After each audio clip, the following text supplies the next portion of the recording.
Bom dia, aqui é Remo Noronha com mais uma aula de Física ou Matemática. Estamos aí no projeto que não tem nada a ver com Física e Matemática, que é estudar um pouquinho de inglês baseado em músicas. Então, não é um projeto ambicioso de fluência em, sei lá, em sleep learning, algo assim, sabe? Mas é a ideia de ampliar vocabulário, lembrar um pouquinho de gramática, ver algumas questões de pronúncia conforme as músicas forem pingando, legal?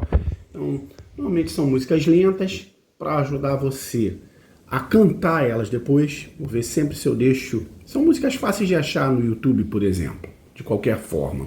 Mas deixa eu ver se eu deixo um card aí para facilitar a vida de vocês na hora de achar a música. Porque se você canta junto, você melhora a fluência, você se desinibe para falar as palavras. Então, é uma boa forma de complementar o seu conhecimento da língua inglesa, ou simplesmente curtir a música, saber ela, né? Um pouquinho de cultura. Lembrando sempre, em se tratando de pronúncia, que eu não sou nativo, né?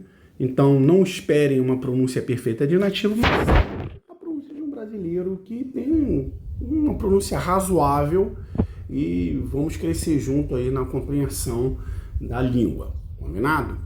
Então hoje vamos como Wonderful World, do Louis Armstrong, né? Uma música muito bonita, eu espero que vocês curtam. E ela diz assim... Primeiro eu vou fazer uma leitura rápida dessa estrofe que diz assim: I see trees of green, red roses too. I see them bloom for me and you. And I think to myself, what a wonderful world.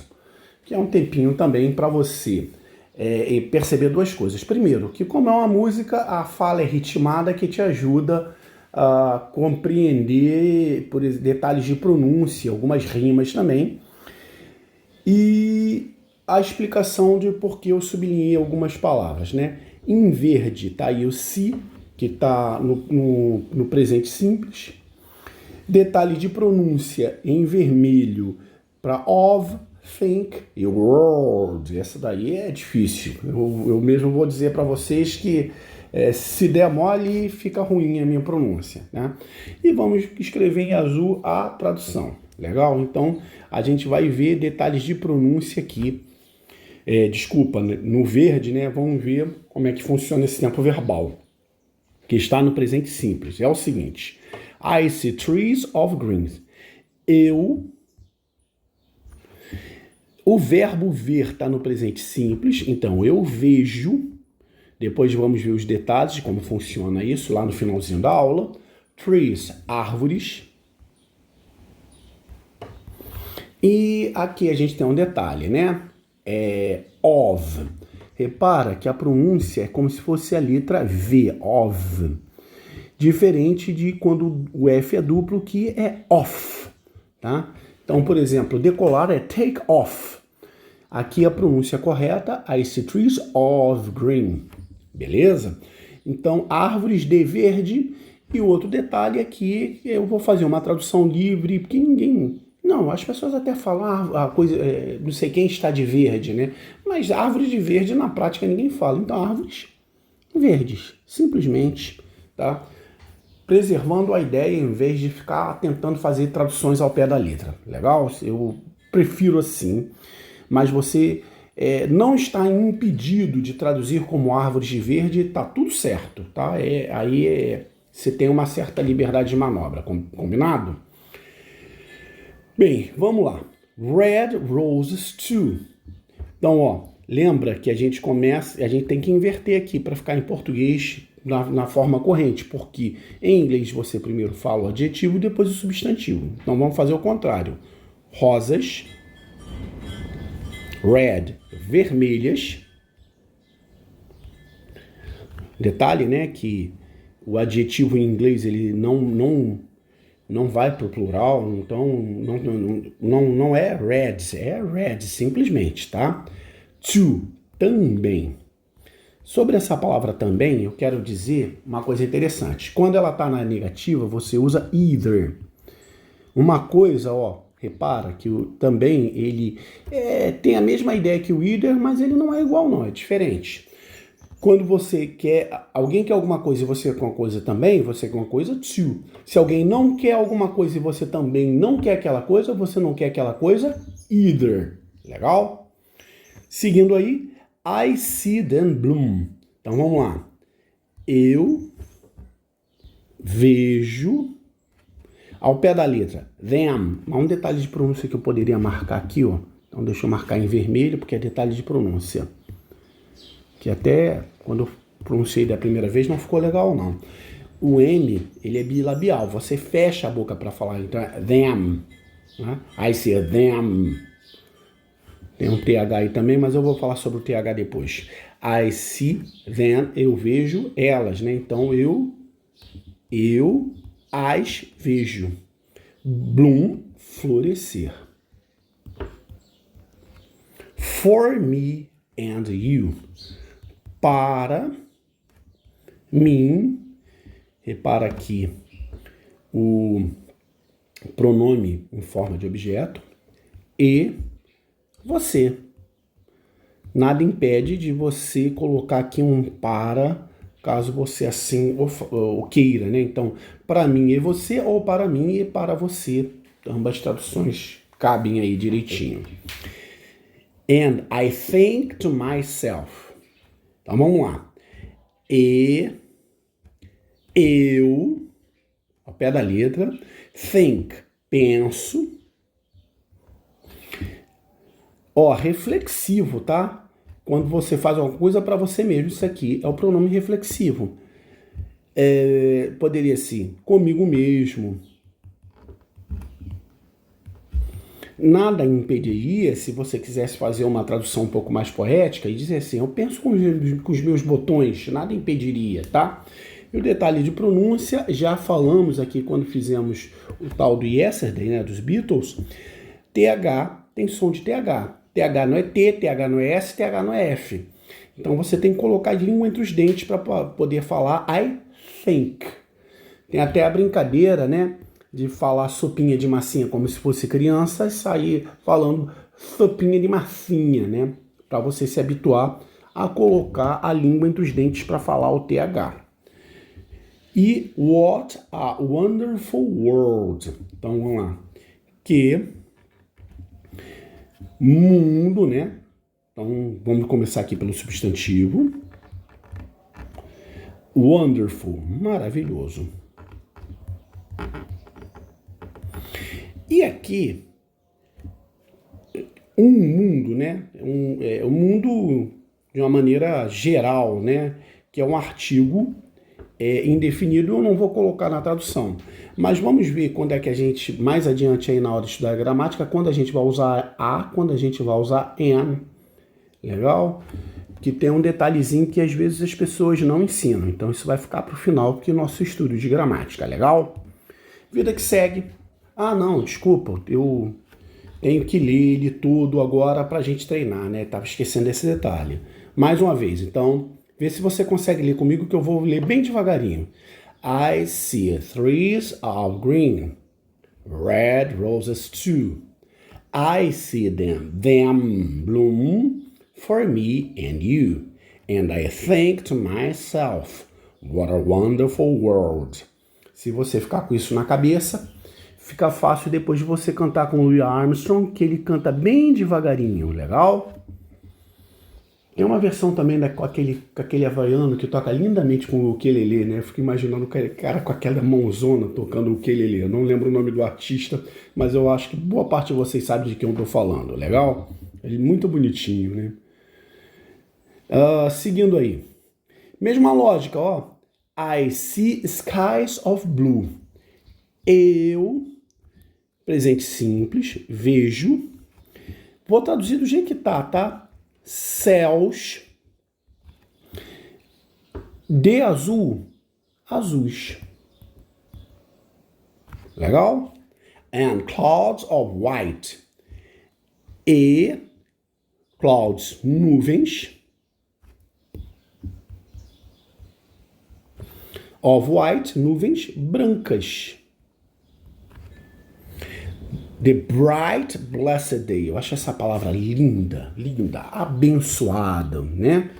Agora aqui, ó, brilhante, né? Eu acho que brilhante não fica legal na tradução, não. Eu vou fazer o seguinte, ó. O dia, legal? O dia. Já falamos sobre o artigo definido na aula sobre essa deve ser se eu lembro de deixar um card aí para vocês. O dia. Bright, brilhante, né? Eu vou botar claro. E abençoado.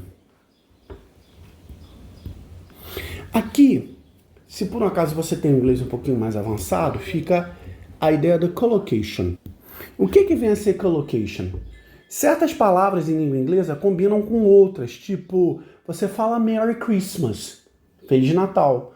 Por que você não fala Happy Christmas? Simplesmente ninguém fala Happy Christmas, você fala Merry Christmas. Porque, significando Feliz Natal. Por que não Happy? Aí você fala que assim, pô, essa maluquice não acontece em português. Acontece sim. Você, quando sai de um navio, você fala estou em terra firme. Você não fala estou em terra sólida. Apesar de firme e sólida terem aí o mesmo sentido. Então, repara aqui como a gente tem collocation também em português. A gente não fala dia brilhante, a gente fala dia claro. Legal? Certas palavras simplesmente combinam, outras nem tanto. E você vai usar a palavra que combina bonitinhos quando o teu inglês é mais avançado, ou simplesmente se você tem o hábito de ver filmes e prestar atenção, ou ouvir músicas e prestar atenção, ou fazer leitura em inglês. Isso é uma coisa que vai se construindo aos poucos. Se você não tem inglês super avançado, você não tem que se preocupar muito com isso não. Até porque, digamos que um americano venha conversar contigo e fala assim, estou em terra sólida, você vai entender o que a pessoa está falando. E se a pessoa quiser te pilhar na hora que você falar errado, paciência, né? Tem gente bacana e tem gente otária em qualquer lugar do planeta. Vida que segue. The Dark Sacred Night. Ó, praticamente a mesma coisa. Só, dia e noite são abençoados, né? Um é abençoado, outro é sagrado. Então, a noite escura e abençoada. Sacred, sagrada, desculpa. Legal? Aí repete, tá aqui que eu não preciso traduzir. Lembra do que a gente falou aqui na estrofe anterior? And I think to myself, what a wonderful world. Então vamos ver como é que fica completinho. Você consegue falar aí junto comigo? Vamos lá. Ice skies of blue, clouds of white, the bright blessed day, the dark sacred night. And I think to myself, what a wonderful world. A terceira estrofe vem. Essa música é linda, né? Bem escrita, né? The colors of the rainbow. As cores do. Aqui vale a pena a gente dar uma paradinha para ver a construção da palavra. Rain, chuva, bow, arco. O arco da chuva é o arco-íris. Arco-íris. So pretty in the sky. Pretty é uma daquelas palavras que a gente usa para bonito, né? Beautiful quando você fala assim da beleza estonteante. Handsome tá ligado mais à beleza masculina, tá? Pretty é uma coisa bonita e delicada, né? Então, so pretty in the sky, tão belo no céu. Eu vou botar como tão bonito, simplesmente no céu. Repara aqui, ó. Céu vale a pena a gente falar, porque você pode falar sky, como você pode falar heaven. Que vai causar um jogo de palavras, por exemplo, na música Imagine do Lennon, né? Porque o Lennon fala de um mundo sem religião. Então, tanto sky quanto heaven significam céu. Só que sky seria o céu físico, né? É isso aí que você está enxergando. Heaven seria um céu espiritual. Beleza? Are also on the faces. Você lembra que a gente usou to? Also também pode ser usado no lugar do to, mas só que no meio da frase. Então, o verbo to be, acredito que a maioria de nós é familiarizado, está no plural. Também estão. Então, also também. Mesma coisa que o to, que a gente já falou dele aqui nessa aula, só que usado no meio da frase. Estão nas faces, on the faces, nas faces of people going by, das pessoas. Ir going é ir, né? Go by é passar por aí, né? Que passam. Beleza? Então, olha aqui, vamos conversar também sobre a questão de você dizer alguma coisa ao pé da letra. Você já tomou um milkshake? Né? Inclusive tem um detalhe interessante, né? Se você quiser falar com a pronúncia correta em inglês, você tem que exagerar no L. Então, milkshake, né?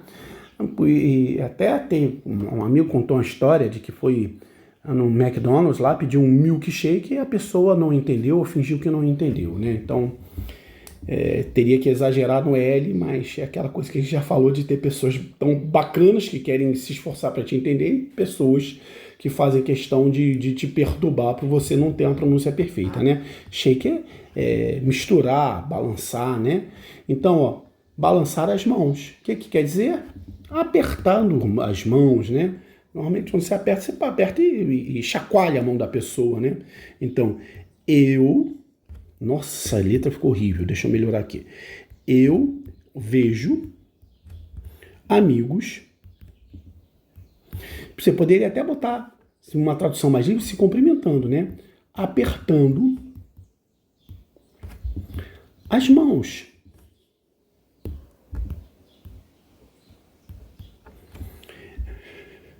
Saying how do you do? Isso aqui é gerúndio, tá? Isso é um gerúndio, é uma conversa aí que a gente teria que ter mais detalhada. Não vou fazer isso, só vou botar simplesmente no gerúndio em português, dizendo. Muitas vezes o gerúndio para o português a gente traduz para o infinitivo, tá? Mas isso é outra conversa, fica para uma outra aula. How do you do é uma expressão que é muito usada comumente para significar nice to meet you. Legal? Então, how do you do pode ser, não é o caso aqui, né, desse texto em particular, na minha opinião, mas how do you do é a mesma coisa que nice to meet you. Quando você conhece uma pessoa, vê ela pela primeira vez, você pode falar nice to meet you, que provavelmente já te disseram, mas também você pode falar how do you do. Nesse caso, a resposta para how do you do é how do you do. Legal? Então aperta a mão, fala how do you do, o outro fala how do you do também, que é prazer em conhecer. Nesse caso aqui, se por um acaso fosse o texto de um aluno, eu ia falar que assim, não fala how do you do não, fala how are you, né? Então se cumprimentando, né? Dizendo como vai você. Aí você fala assim para mim, Remo, então como é que eu penso how do you do? How do you do é uma saudação, tá? Que é mais comumente usado quando você conhece uma pessoa, mas nada impede de você usar ela com esse sentido que está aqui na música de how are you, que se por um acaso você está encarando isso como um aluno iniciante, é mais adequado, você corre menos riscos de falar besteira, legal? They're really saying, eles, bom que a gente está passando por um montão de pronomes aqui nessa aula, né? Eles estão realmente dizendo. Olha só. Se você tem um inglês mais avançado, repara que esse saying aqui, apesar de terminar com ing, não é gerúndio, tá? Ele é a composição do presente contínuo, ó. O verbo to be, presente, o verbo principal com ing, tá? Gerúndio é outra coisa. Mas vida que segue. I love you. Eu te amo. Legal? Então, repara aqui. Por que eu marquei esse E com vermelho? Porque, detalhe de pronúncia, tá? As palavras que terminam com E, precedido de consoantes, normalmente o E não se pronuncia. Então, você não fala I love you. Você fala I love you. Inclusive, em algumas músicas principalmente populares, o pessoal fala assim, ó, Love. Tá até, inclusive, escrito dessa forma, tá? Love. Então, I love you. Legal? Então, não carrega no E, não, senão a pronúncia fica feia. Legal? Então, como é que fica? The colors of the rainbow, so pretty in the sky, are also on the faces of people going by. I see friends shaking hands, saying, how do you do? Haveria até uma interrogação aqui, né? How do you do? They're really saying, I love you. Ele fala bem leitinho, I love you, bonitinho. Seguindo aí, ó, I hear babies cry.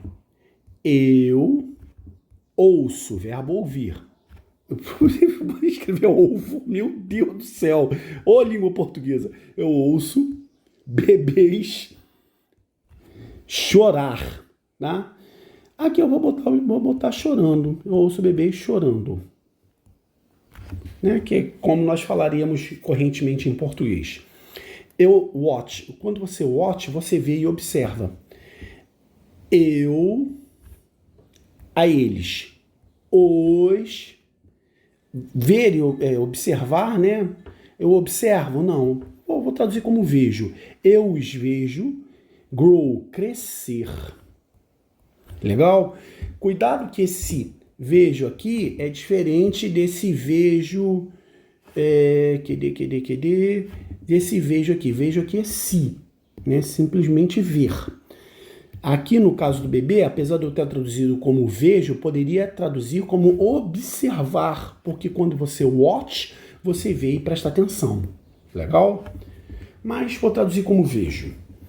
They'll learn much more. Esse apóstrofe, L aí é o will, que joga o verbo para o futuro simples. Tá? Então, para ficar com uma estrutura parecida, eu vou ficar... Eles, parecidão com português, né? Esse will seria vão, learn, aprender. Much more, much é aumentar a quantidade de algo que seja incontável, né? Então, muito mais.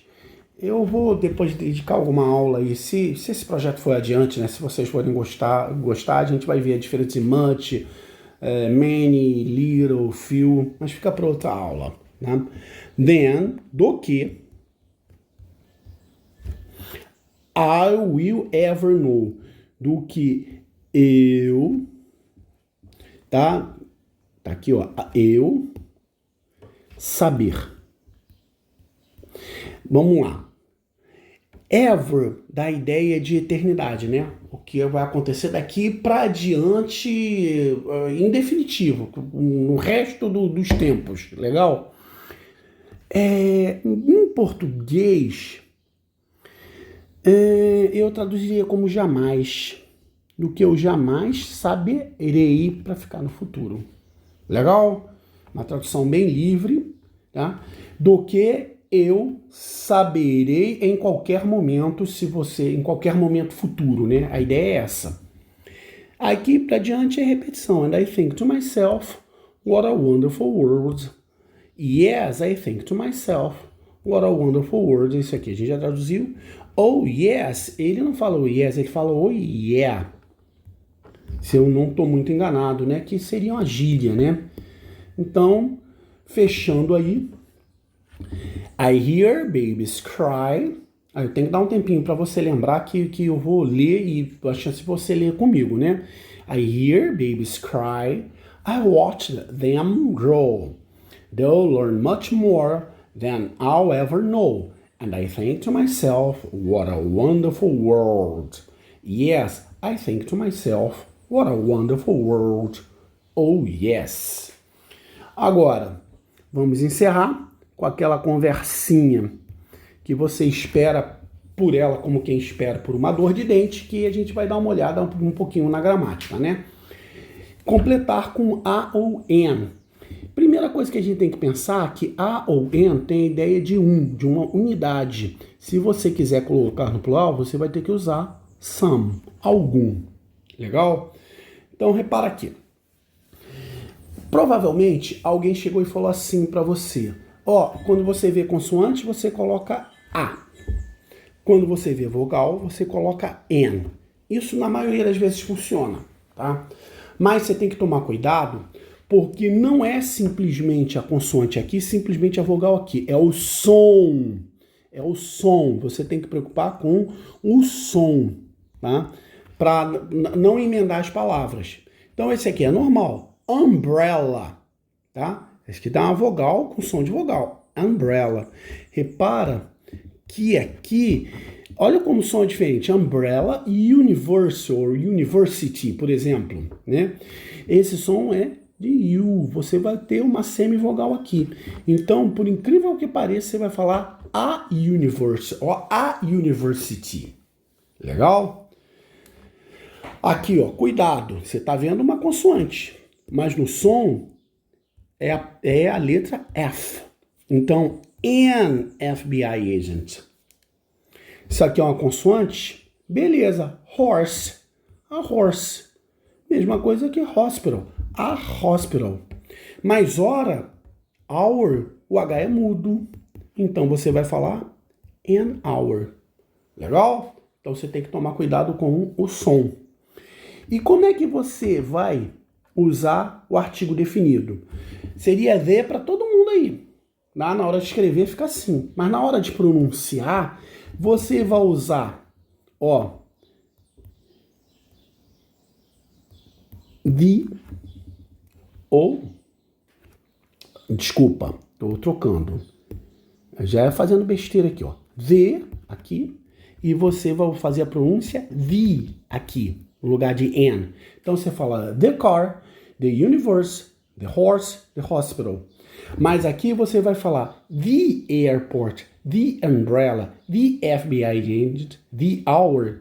Eu fico imaginando em que contexto você falar aí the hour. Não é possível. O contexto sempre dá para você fazer as maluquices que você quiser fazer com a língua e no final das contas ainda pode usar a licença poética, né? Ou simplesmente errar e vida segue.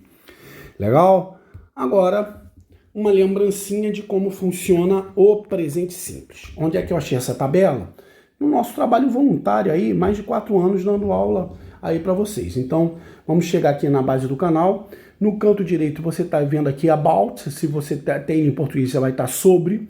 Clicou aqui, linha azul, traz com PDF, clicou aqui. E eu criei um tabelão. Sabe essa época que você está trabalhando num lugar que você não é permitido fazer quase nada? Aí eu criei esse tabelão de inglês aqui, que você pode encontrar ele em inglês ou em português. Tá?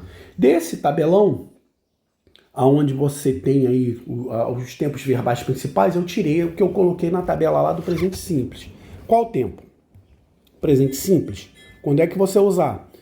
Para hábito ou verdade universal. Estrutura, pronome e verbo, né? Ou pronome ou substantivo, né? Nada impede de você usar um substantivo, mas colocamos como estrutura aí pronome e verbo. O exemplo, I work late. Então, o verbo principal, work, simplesmente título infinitivo coloca ali. Só cuidado, porque se for, por exemplo, he, she, it, você tem que colocar um S no final. Para a terceira pessoa do singular. Para he, she ou it, você tem que colocar um Szinho no final. E não reclama, tá? Porque se for em português, você vai ter desinência, número, temporal, modo verbal ou algo parecido que muda para cada coisinha. Então, em inglês é bem mais simples. Ó, eu dei um exemplo aqui com it. Então, o verbo é melt, derreter. Aí você coloca um Szinho no final. Ice melts in summer. Então, um exemplo de um hábito, eu trabalho até tarde, e um exemplo de uma verdade universal aqui. Como eu já disse anteriormente, o gelo derrete no verão. A voz passiva, isso aqui se você tiver em inglês um pouco mais avançado, fica cars are stolen in the street every day. Carros são roubados nessa rua todo dia. Só você tomar o cuidado de colocar o verbo to be no presente simples. Reported speech é quando você vai falar do que uma outra pessoa falou. No caso, o presente simples passa para passado simples. She said Paul loved country music. Mas também é possível que eu botei aqui, she said, ice melts in summer. O que eu quis dizer aqui? Eu dei mole aqui na hora que escrevi. Eu vou ter que melhorar lá a minha tabela. No caso, em vez de said, eu posso dizer she says ice melts in summer, porque é uma verdade universal, então você pode manter o presente simples aqui. Legal? Deixa eu até ver se eu não fiz besteira. Parece estar correto. Mais informações. Para he, she, it, você coloca um S no final do verbo. Já falei sobre isso na formação, que vai se transformar em S se o verbo terminar em O, S, X, SH ou CH. Então, por exemplo, verbo pescar. Fish. Então, he fishes every day. Legal? Eu digo aqui também que é usado como futuro para programações. O trem parte às 8. The train leaves at 8. Vamos lá. The train leaves at 8. O trem parte às 8. Isso é uma programação. Eu estou falando de uma coisa que vai acontecer no futuro. Mas como é um hábito do trem todo dia sair às 8 da manhã, nada impede de eu usar o presente simples com ideia de futuro se eu tenho uma schedule, se eu tenho uma programação. Tem mais coisas para dizer, mas fica para as outras aulas, combinado? E se você quiser saber algum detalhe, deixa um comentário aí. É isso. Eu acho que essa encerra a nossa conversa de hoje. Lembrando sempre que a gente tem aula todo santo dia. Normalmente essas aulas vão ser de física e matemática. Vou ver se eu deixo uma aulinha de inglês uma vezinha por semana. Peço para você deixar um like aí. Compartilha com os inimigos se gosta do trabalho, com os amigos se não gosta tanto assim. Eu falei tudo ao contrário. Meu Deus do céu. Tem drive na descrição do canal, mostrei para vocês. E no mais, aquele enorme abraço.